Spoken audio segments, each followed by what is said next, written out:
Welcome to the Startup Grind.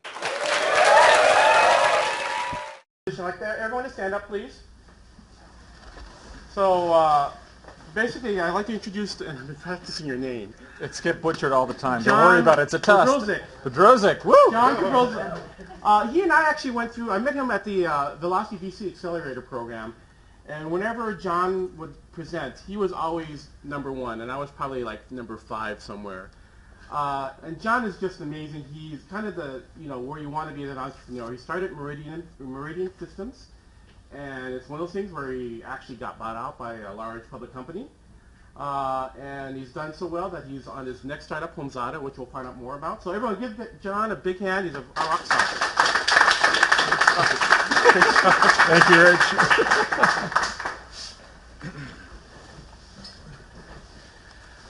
All right, so basically start off with the easy questions, and mostly it's more background, like more about you. So Sure. Where are you from, and what did your parents do? Sure. I'm a native Sacramento. I was born in Sacramento, California. I'm a first generation, so my parents came to the United States in 1960. Wow. And I grew up here, went to high school here, and then went away to college and went to go work in Where'd you go to college? I went to a small college in northern Indiana called Notre Dame. Notre Dame. That's the community college or something like that. Yeah. It's got a reasonable football program. Sometimes they've been down the last few years, but they're on the rise, coming back. Yes. And then what was your first job? My first job where I actually got a paycheck was at a movie theater, tearing tickets when you walked into the door. I got relocated to, because I could do math, the cash register at the snack bar. All right. This was before cash registers. You didn't actually have to do math. You actually had to remember the price and figure out how to key it in. So, because I could do math, they'd put me at the cash register. So this is how you got to Notre Dame. That was on your resume. You could do math. Yes. That's a great job. You get the free popcorn and all the movies you could see. Absolutely. You bust people sneaking Yeah. beers in, Which and then you drink them later on that night. Wow. And I worked at Taco Bell. I should have just done that. Which actually leads me to the question, and it was a stumper for my first guest. What is your favorite movie? So I saw the videos, right? And for me, movies is a big thing because I can't just find one. It's almost like per genre. I mean, I like comedies, I like action, I like whatever. So I don't know. Comedies. The first. What's the one? The name's escaping me. The Vegas guys that get party in the Hangover? Hangover 1 was probably my top one. Wow, in that's terms of comedies. Yeah. My favorite question is, what's your favorite Will Ferrell movie? What is your favorite Will Ferrell movie? Mine is Blades of Glory. Nice. All right. See, it paints a picture. It paints a picture. That's why I asked the I question. enjoy laughing, right? But I like the Jason Bourne movies when it comes to like action stuff. I like all kinds of movies. All right. Yeah. That's very cool. Hangover. I just remember that. All right. So let's start. So is Meridian Systems your first business you started? Yes. All right. So before what is Meridian Systems? Let's talk about that. Meridian Systems is a B2B company that develops software solutions for the commercial construction project management industry. So it's basically our customers were either Fortune 500 companies or large government agencies or engineering and construction companies that would build large commercial buildings, from high-rises to stadiums to casinos to interstate highways, etc. So how did this all start? What was the seeds to this start? So it started, so I got a degree in mechanical engineering, and I went to go work in the construction industry right out of college. So I went to go work for a company called Turner Construction, which is going to happen to be the same construction company that's going to build the new Kings Arena here in town, which is kind of cool. And I went to go work for them, and was living in Los Angeles and got exposed to sort of this orchestra that comes together over how a large commercial building gets designed and built. So I was assigned projects from the first Interstate Tower in downtown Los Angeles, which is the tallest building, was being built at the time I started, to a Kaiser hospital, to all kinds of different things. And so as a result of my 3 or 4 years working at Turner, I got exposed to sort of this business process and realized that there really wasn't a database tool, software application to kind of help manage that process. And so I had all these ideas over sort of like, why isn't there just a database where we all put the data in and we can collaborate and all the different subcontractors and architects and engineers can share the information. But I didn't really go anywhere with it, and it wasn't until I met the co-founder, who was somebody that I had a business relationship with, who had similar ideas, and we had a kind of a working relationship. We would meet, you know, on a hospital project that we were on, and he had similar ideas, and he approached me one day and said, "Hey, you've got some good experience in big companies on how these projects get put together. Do you want to start a software company?" We said, "Sure." So was he the programmer? Was he or the developer, or did you have to find like a developer for? He was the developer of the product. I mean, basically, our deal was it was two of us, David and I, and he said, look, he was the sort of self-passionate, self-taught. He was a civil engineer by degree, but he was super passionate about software development languages, right? So he was the software developer.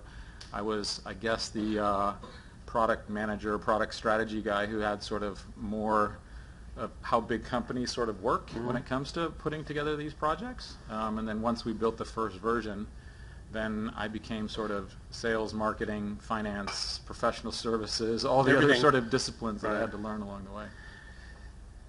Did you like quit your job after? Did you say, "Hey, let's start this," and did you quit the job, or you had to like doing it on the side for a while? Yeah, I was a little bit on the side for a while. The way the deal went down was after he approached me and said, "Hey, do you want to start a business?" I said, "Sure."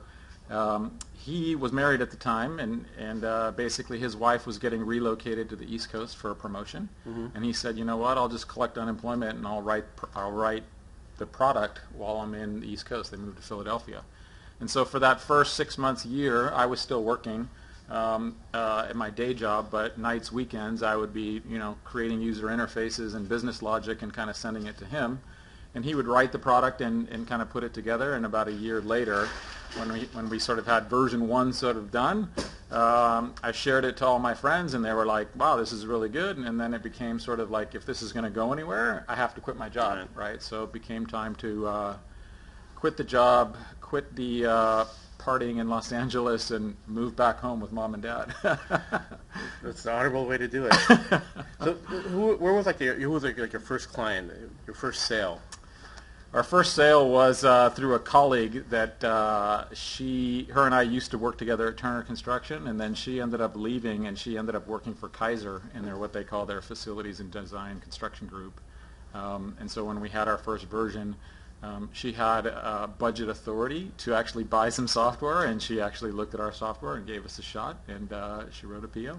Oh, that's great. Yeah. So, which actually, this question was I got from Beth actually, and she basically says you're not sales wasn't something you really was not natural to you. It was not your first thing, but you had to learn it. Yes, without a doubt. And so, and I know basically almost every entrepreneur that their first job is sales. So, you know what? So, what did you do to sort of get up to speed on selling? Yeah, I mean, so yeah, by way of background, right? I got a degree in mechanical engineering, and I'm working for a construction company, and now I'm going to go start a software company. I absolutely took no business courses in my life, right? And but now it's like, if this business is going to go anywhere, somebody has to actually sell, right? Something, and so it was a combination of multiple things. One is not being afraid to fail, meaning, okay, you just have to put yourself out there and go on a sales call. And you're going to get hammered, and I got hammered a lot, right? And I got hammered for the product, my sales skills, all kinds of things.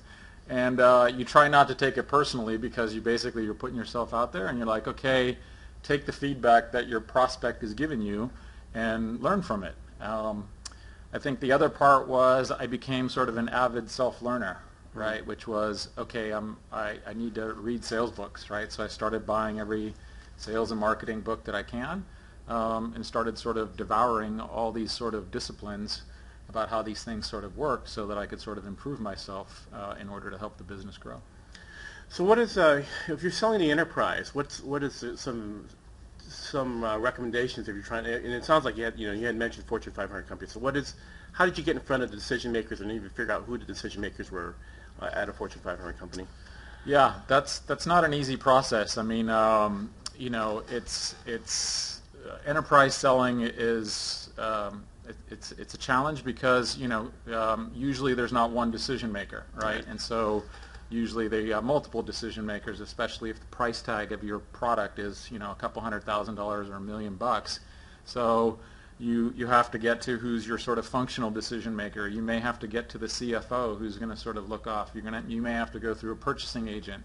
You may have to go through their legal department, and you've got sort of 4 or 5 different executives that have to sign off on that. And some people believe in the mentality of like, if you're going to cold call high, right? But how many people are at that executive level are going to listen to you? Some don't actually listen to you, but you leave them a good, concise 30-second message, and they'll forward you on to somebody else that works for them, and they'll say, hey, this person may have a solution that may solve a problem that we're currently having. Call them back, right? Or you may end up getting the lead from sort of somebody who's not sort of a senior executive, but you get a lead from somebody who's sort of on the front lines, who's trying to make a name for themselves within the business and trying to bring new ideas up through the company to help them sort of optimize. And you kind of start the sales process there, and you see if that person is willing to introduce you higher up the food chain in terms of trying to get to that decision maker. So if you're working at a company, do you have like a battle plan for a company, and you try to figure out who to talk to in that company? When we started, we had no battle plan. We were clueless. But yes, part of the other dynamic over learning sales was actually hiring sales professionals, right? So that was the other part of sort of how I learned was, basically hire people smarter than you in disciplines that you don't know. So we made some really good hires in the beginning that were, professional salespeople that kind of helped us as an entrepreneurial team kind of get to that stage. And yeah, you start to learn about how you need to have a defined sales process, right? From lead to qualification to proof of concept to quoting to developing an ROI to decision makers, and so you have to develop that internal sales process. Although at the enterprise, sometimes you have to realize that the customer may have a defined buying process. They may be going through an RFP process, and they may have sort of their own buying process, and their buying process may not match up with your sales process, right? So you have to sort of understand each opportunity and probably adjust accordingly. Sometimes people make decisions without a formal buying process. Sometimes you can sell them your process, which helps distinguish your company more than just your product. Other times you've got, no, we're going to do it this way, and we're going to go through all these different gates, and you have to comply. And if you're going to participate in that sales cycle, you may have to comply with the buyer's purchasing process. So typically, what's in Meridian, what was the typical sale? How long was the sales cycle? It was different. I mean, as we grew the business, we ended up with 2 different products. One was kind of a mid-market product where you could buy it for $2,000, $3,000, or upwards of maybe $10,000 to $50,000. And then we had an enterprise product where the minimum to kind of get into the tool was maybe $300,000 or $400,000, upwards to $5-8 million deals. So we kind of sold at both the mid-market level, and that was another learning curve for myself, which was we ended up developing 2 different sales models. One was a direct sales model where we hired direct salespeople ourselves, but I also got educated through other smart people that you could have an indirect channel. You could recruit independent companies that would resell your product and build a service practice on top of that. And so that's sort of a different way to get your product to market. But that comes with different challenges because you have to recruit those people, you have to gain their mind share, you have to gain their trust. That was a big learning curve for myself, but that was another way we ended up selling. How did you determine your pricing? Yeah, good question. I think a lot of it was, I guess, market-based pricing. When we first launched our tool, there wasn't really a tool that did what we did, but there were other tools in the construction space that had a certain price point. So there was like construction-specific tools like Microsoft Project, right? A CPM kind of Gantt chart tool. And you kind of look at what the price point where those were and kind of what value they provided and how many seats you could sell to a customer versus what we were doing. So we kind of tried to take kind of a market/value-based approach over trying to determine the pricing. But candidly, you never get it right, when you first launch, right? You launch at a certain price point, you get feedback from customers, sales reps. If you've priced too low, maybe you're leaving money on the, on the table. If you price too high, you're not closing any deals.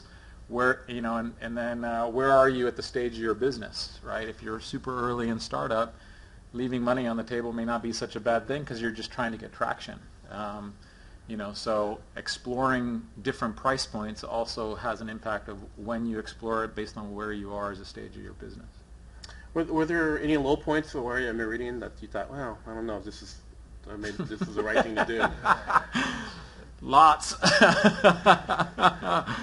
Yeah, I mean, it's just the entrepreneurial. My experience, it was just the ups and downs every day, right? I mean, one day, you go to a sales call and it was just horrible, right? They hammer you on your product doesn't do this and your price is too high, and you leave that and you're like, man, is this thing ever going to take off, right? And you're sort of depressed, right?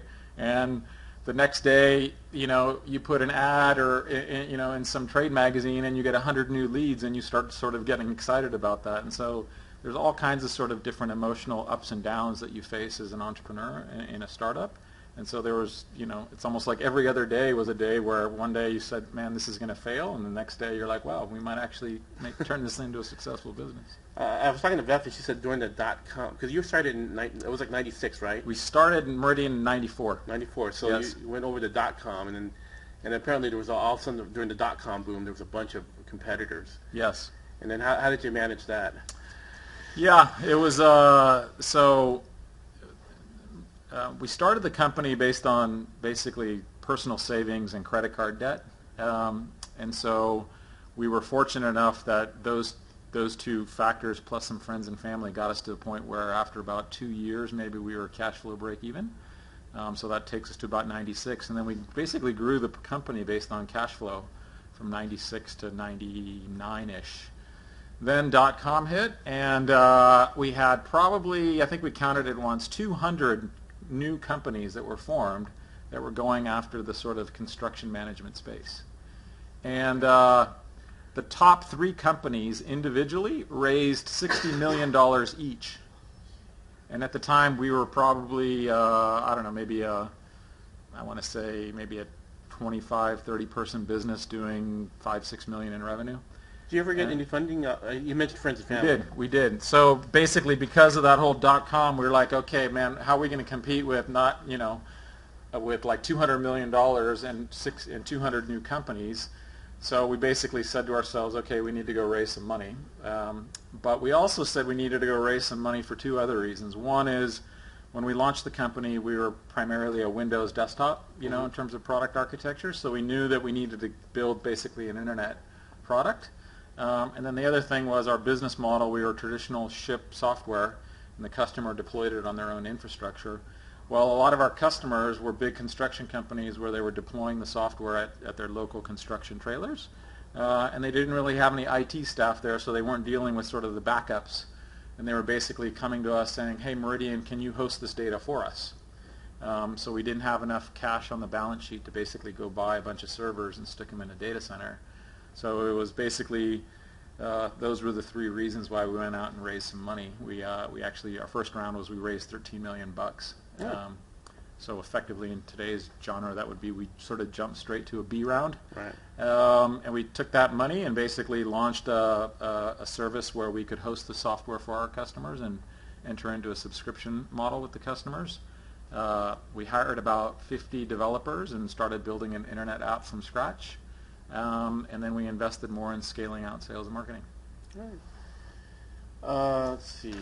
So actually, those 3 other companies that started out, are they still around? The 3 top? No. So you got $60 million and they didn't. Yeah, effectively, I think they all. I mean, I think 2 completely.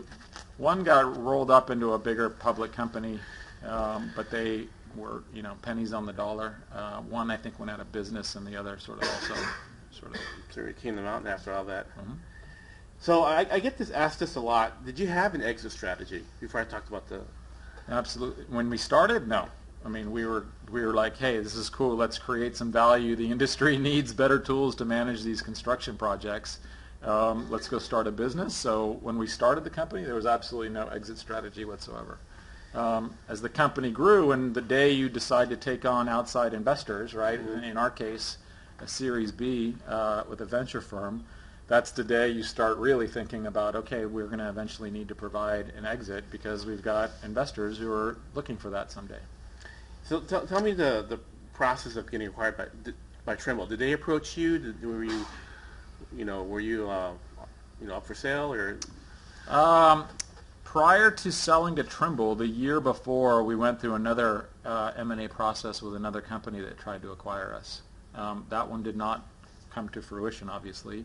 But as a result, part of what we had done is we had hired an investment banker to basically help shop the business to see who are the interested potential buyers.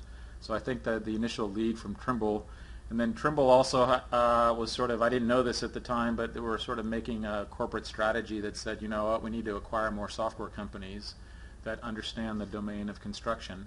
So they were probably looking for companies like us, and candidly, I can't remember whether our banker approached them or they ended up approaching us. So you actually, I think you stayed on for a couple years after it got sold off. Well, actually, before that, I was actually trying to research how much Meridian was purchased for, and I didn't see it. Can you say how much it was sold for? I can't, but I can tell you it was a mid-8-figure deal. Oh.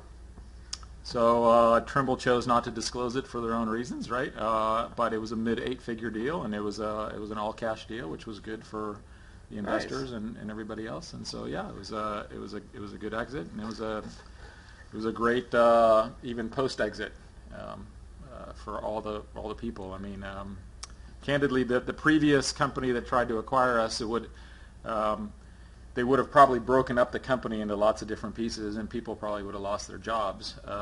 And they had probably a different post-acquisition strategy, and it was great for all the Meridian staff and all of the partners and customers, because they just acquired the company and continue to run it kind of as a wholly owned subsidiary, which is great. And I know you stayed on for a couple years.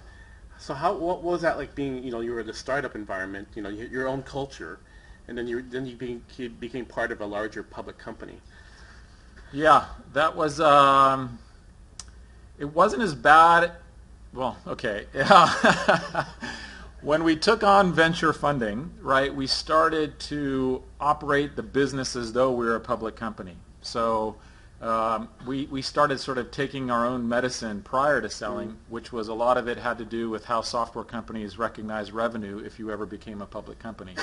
So that created a lot of sort of angst with our sales and professional service teams and even product teams over how do you recognize revenue at a software company. So we had already kind of gone through that prior to the Trimble acquisition.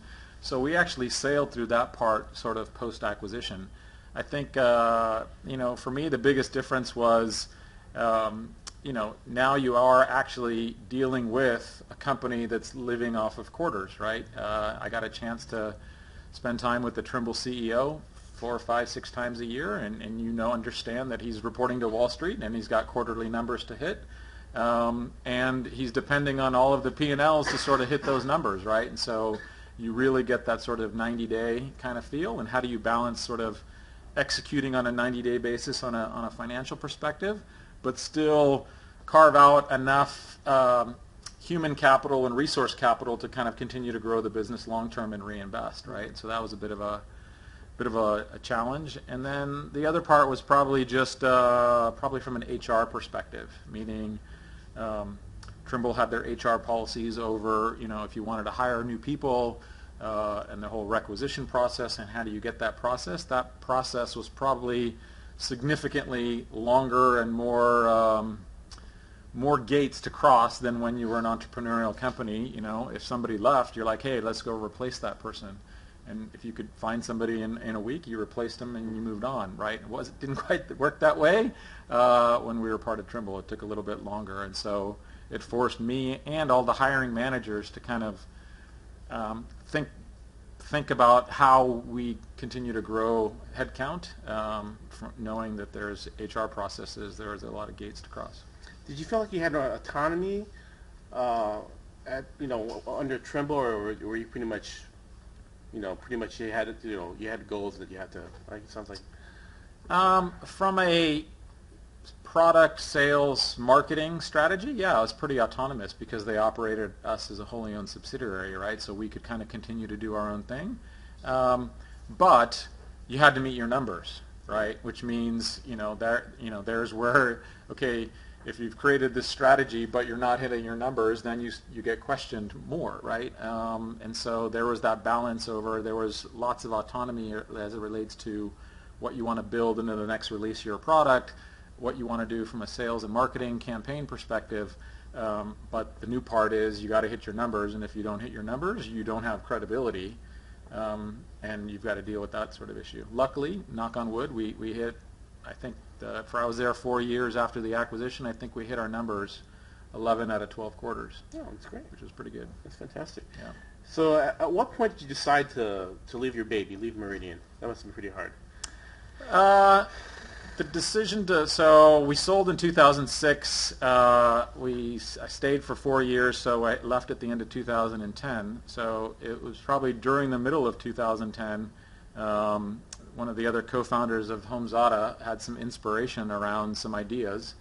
And then I think talking to the co-founders and looking at that inspiration of the idea, I think I realized for myself that I really enjoyed the startup, right? I really enjoy the can you identify a market problem? Can you formulate a team? Can you build a product? Can you turn it into a successful company? I enjoyed that part of Meridian, and I thought I wanted to do it again. And the inspiration from one of the other co-founders, we kind of researched it and thought it was a good idea. And so we essentially decided in the middle of 2010 to leave. We gave Trimble probably 4 or 6 months notice, and then we left at the end of 2010. Oh, that's been hard.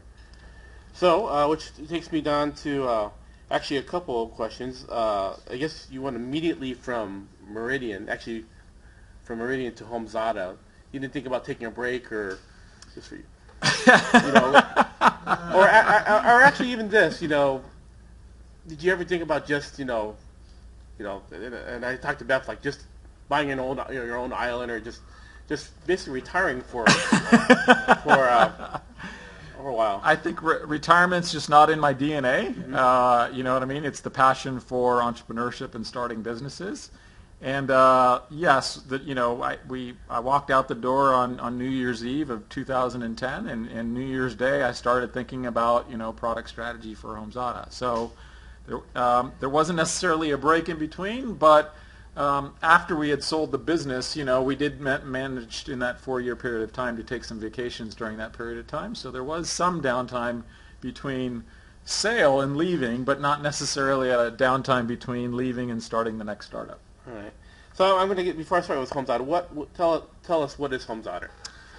HomeZada is it's a personal finance solution that helps homeowners manage what is arguably their largest asset in their life. And so when you think about a home, most people think about it as a place for family and memories and all kinds of sort of interaction. But if you think about it from a financial perspective, for many people it is their largest asset. And when you think about the other assets in your life that you manage, there's a lot of online tools for you to manage your 401k, your checking accounts, your credit card accounts. But where is your one tool to kind of manage your home? And your home can appreciate or depreciate in value. You've got maintenance issues. You have to protect yourself from an insurance perspective. The home improvement industry is like a $300 billion a year industry. There's a lot of money that homeowners put into their homes. And so when you think about where is all the data about your most valuable asset, it's scattered all over the place. It's Excel spreadsheets, it's paper, and there's really no sort of intelligent tool that's kind of helping you and guiding you to sort of manage that large asset, which is the core of what HomeZada is trying to do. Okay. And when I was talking to Beth, she said I didn't realize if you had a building, do they have a software like that to manage the building? That is that how the inspiration? Well, that was kind of the the inspiration that she told me, which was back at Meridian, our software would help manage, a $1 billion casino in Vegas. And so she said to me one day, look, we work at Meridian, our software can manage $1 billion casino in Vegas, but we can't even manage our own house. right? And it's sort of like that was kind of one of many sort of aha moments where we thought, you know what, maybe there is really an opportunity here to kind of develop a consumer-oriented application that's really smart and proactive and really helps homeowners manage their home. Okay. And by the way, what is HomeZada? Where'd you get the name HomeZada? HomeZada, we wanted the name to be, relatively short and easy. Unfortunately, the word home is used by so many different industries, from real estate to insurance to technology. So then we thought, at our core, what's the product do? Part of what it does is really help you organize your house. Organizing in Spanish is organizada. And I like the phonetic ending of the ZADA and throw it together with home, and the .com was available, and it was the one that sucked the least. I like it, though. Of the two other names that we came up with. So now that you're on your second startup, how is it different this time around from when you did Meridian? I can spell sales. I can spell marketing. So it's different in a couple of different ways. One is obviously, I think I, know a lot more, and the other co-founders know a lot more about what it takes to grow a business. But obviously for us, the difference is our first company was a B2B software company. Right. This is a B2C one primarily, although we do have some B2B partnership opportunities. So for us, that's a new learning curve. And so much has changed over sort of how you develop software, right? When we launched Meridian in 1994, right, Windows was the platform of choice, right? So cloud, mobile, open source, all those sort of technologies, those things didn't exist. So the process of, how much capital you need to kind of build software is radically different than when it was at Meridian. So those are kind of the differences, but I think that the experience that the three of us had at Meridian has helped us probably from a business perspective. We know more about what the journey is going to be like in terms of building this business into a successful business. So you're going from B to B to B to C. Without, what are you doing differently in terms of in terms of marketing to a large consumer base? Yeah, in the B2B world, right, you're obvious, there's a lot of sort of lead gen and long sales cycles, right? In B2C, it's all about awareness and driving traffic to your site because we're an internet site. So it's a lot of SEO, pay-per-click, PR that can write about you that sort of educates the market to drive people to your site. And it's about sort of the Google Analytics to track where your traffic is coming from, how long are they engaged, what's your conversion rate? You've got 6 seconds to make a first impression. How good's your website? There's just a different dynamic over marketing and trying to acquire customers in a B2C internet company than it is in a sort of a B2B software business. So in doing this, are you hiring? Do you hire somebody with that expertise, or are you hiring a firm to kind of go through this? We did a little bit of both. I mean, meaning. We knew that this was going to be the new part for us as the three of us as co-founders. So candidly, we'd like to roll up our sleeves a little bit and learn it ourselves. So I remember the three of us would sort of start our own, pay-per-click campaign, and we'd started understanding how you can do that with Facebook and LinkedIn and Google and AdWords and all these kind of technologies. And so we wanted to at least jump in ourselves and learn it ourselves. And then we realized that, there's a lot more to this, but at least we're a little bit smarter. And so we basically said, yeah, let's go, hire a third-party company that can help us with those strategies. But at least in the interview process and the sort of managing the third-party process, we know enough to be dangerous to sort of ask them the questions as opposed to completely just sort of absolving yourself from not even understanding how it works at all.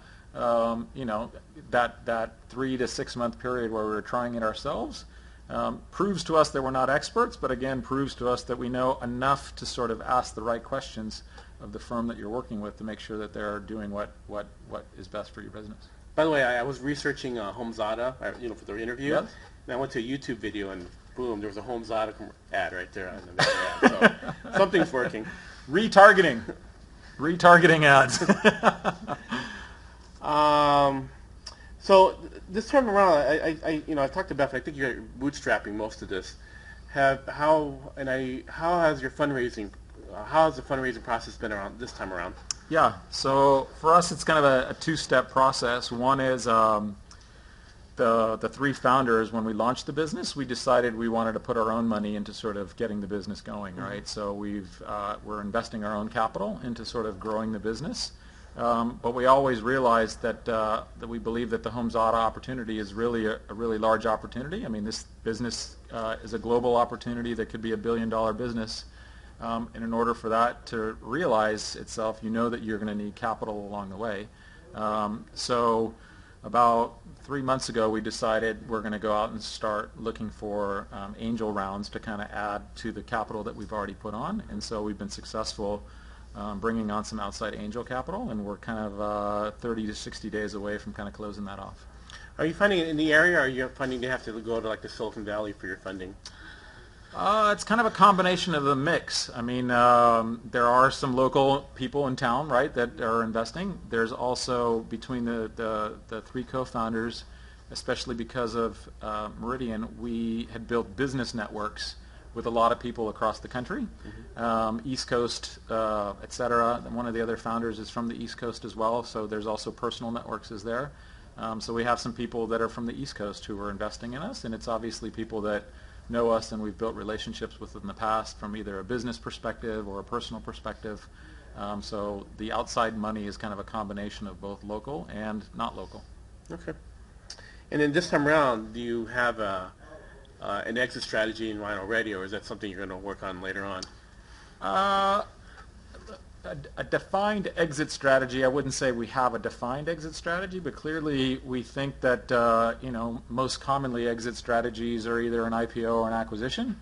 I mean, I suppose you could get acquired by a private equity company who wants to sort of essentially acquire you as well from a financial perspective. So I think part of what we talk about is, with the domain of the home, there's like 8 different industries that are also vested in homeowners, right? So there's real estate and mortgage and insurance and home builders and home automation and the home improvement industry and the service industry. So there are a lot of companies, both technology companies and traditional companies, that are obviously servicing the homeowner.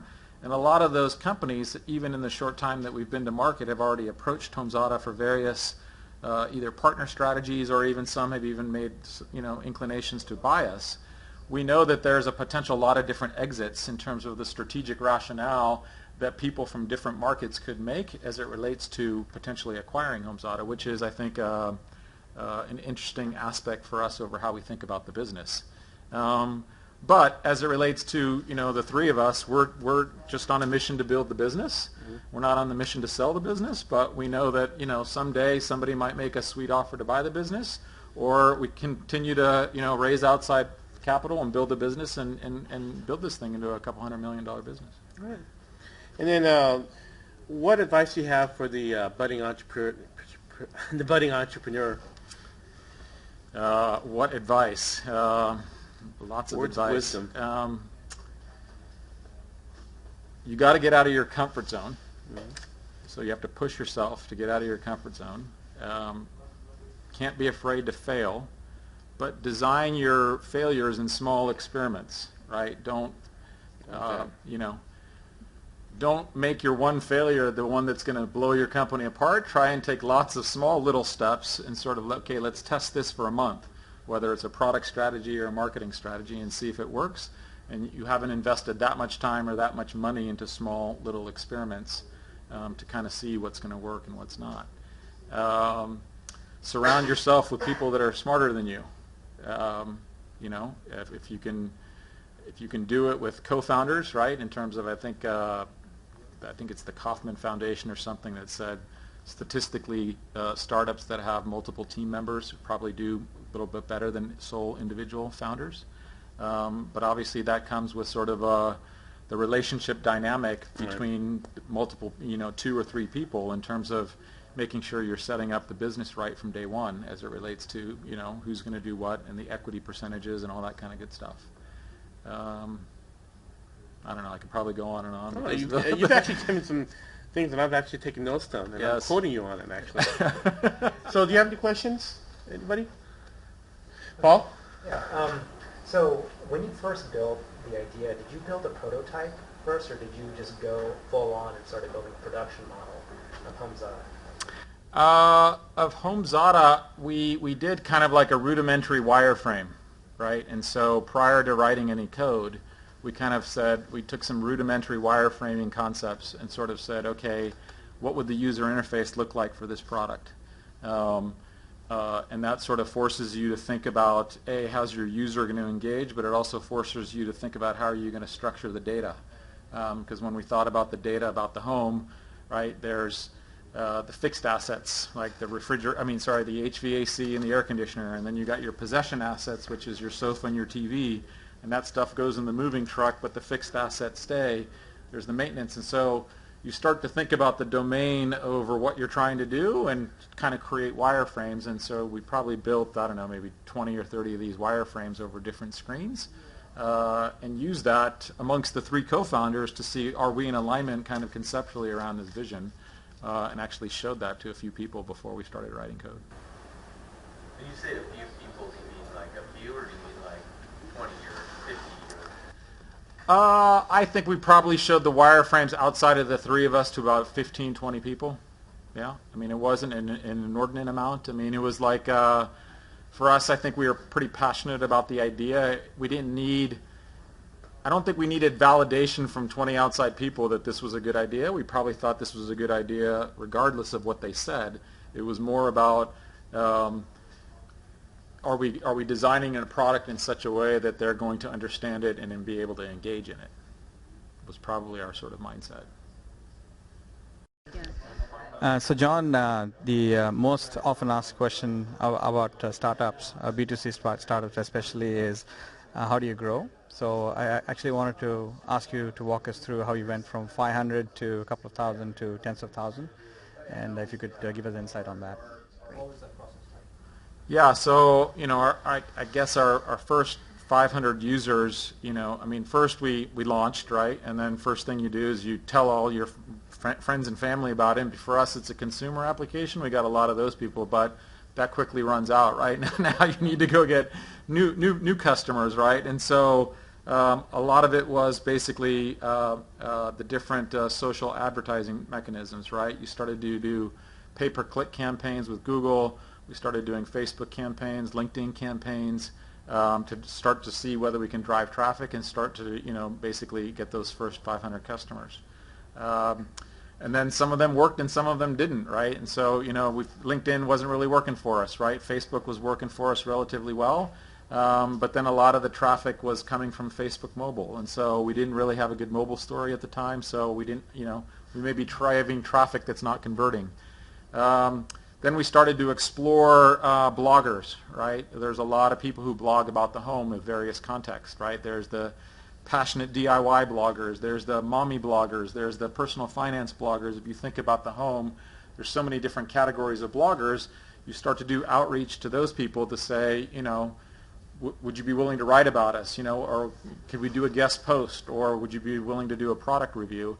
And that really kind of got us probably, you know, really beyond that first 500 to, you know, the first couple thousand, because you're getting people to sort of write about your product that's in the domain of sort of who you're trying to chase. So it's all about, you know, we could advertise in a gazillion different places and drive lots of traffic, but if it's not the right target audience, it's not going to convert, right? We're trying to find people who are passionate about their homes, maybe a certain sort of socioeconomic sort of place in their lives as it relates to how they view their homes. So you need to try and find target audiences that's going to marry up with what you're actually doing. And then we saw our conversion rates for people to sign up go up more as we started to target where we wanted to attract traffic from. What was your strategy? Was it a micro market focus where you were looking at growing regionally, or did you spread it out further statewide or nationwide? We did a little bit of both. I mean, like with, you know, with, I think with some of the, like Facebook, you can target certain areas, right? So a lot of what we were targeting, for instance, when we first launched, we did home inventory.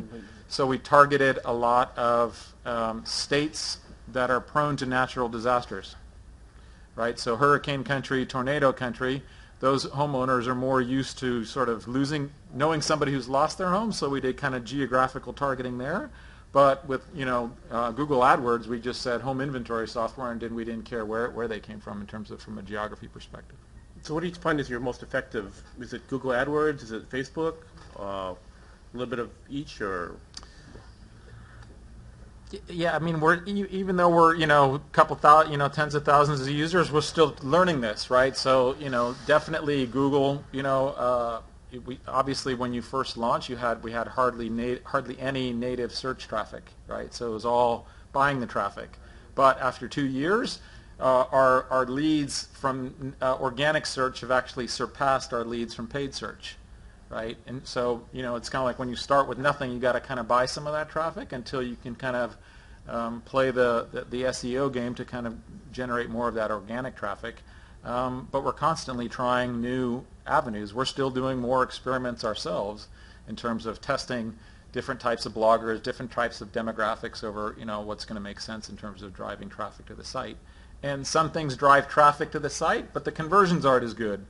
Other things maybe drives less volume of traffic, but the conversions are better, right? So there's multiple metrics in kind of your funnel, and you have to understand every single sort of marketing activity that you're taking.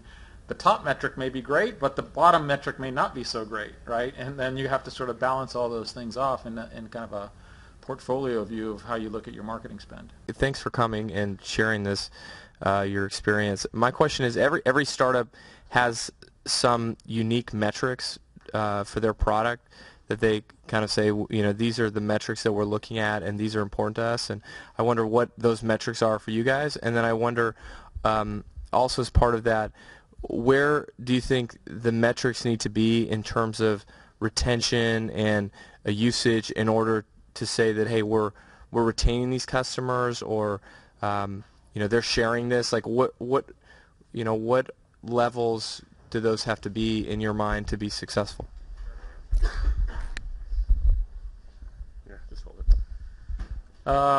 Great question. I mean, so a couple of metrics that we look at for success, and part of it has to do with sort of where we are as a business. We launched with a freemium model, and most people told us that you'd never get consumers to pay a subscription fee to our premium features. But we said, you know what, we're going to try, because it's easier to try and fail and then go to free than it is to try and introduce that later. So candidly, what percentage of our freemium free users are converting to paid is probably one of our most important metrics, and we're quite happy with what's been going on the last 6 to 7 months. I've read benchmarks, other consumer companies that have freemium, about 3% who pay for premium is a good conversion rate. In the last 6 months, we've trended in the 7, 8, even up to 12% range, right? So I think that's a good sign for us as it relates to creating a foundation that consumers are willing to pay for the tool. And when I talk to investors, it's kind of like our business model may not be like Pinterest, where we need lots of volume. Our business model may be more like Ancestry.com, right? They only have 2 million users out of an adult population in the U.S. of like 200,000, but they're a $400 million business, right? So I think that's probably one of the key metrics, and it was sort of a building block because we're also in this stage where we need to build more as part of our platform, which is going to introduce other revenue opportunities, which will allow us then to test different kind of dials. When you can generate revenue 2 or 3 different ways, then you're trying to sort of optimize what's the best way to generate those. As it relates to keeping people on board, I think we look at sort of engagement in the product. Engagement for us is kind of like how much data are they putting into the product? Because a lot of that is sort of uploading photos of your home. I think the other metric for us is time on site as well as logins kind of per month, right? And so those are probably the 2 metrics that we're kind of looking at as it relates to consumers. How much data are they doing? How many times are they logging in? And then what's their average session per login? I have time for one more question. Ooh, that would be bad. You gave some advice, to get out of your comfort zone. So I just wanted to hear what are your most meaningful stories about getting out of your comfort zone for you or your partners, and what did you do? How did you deal with it? And I don't know, get it back into a comfort zone? Or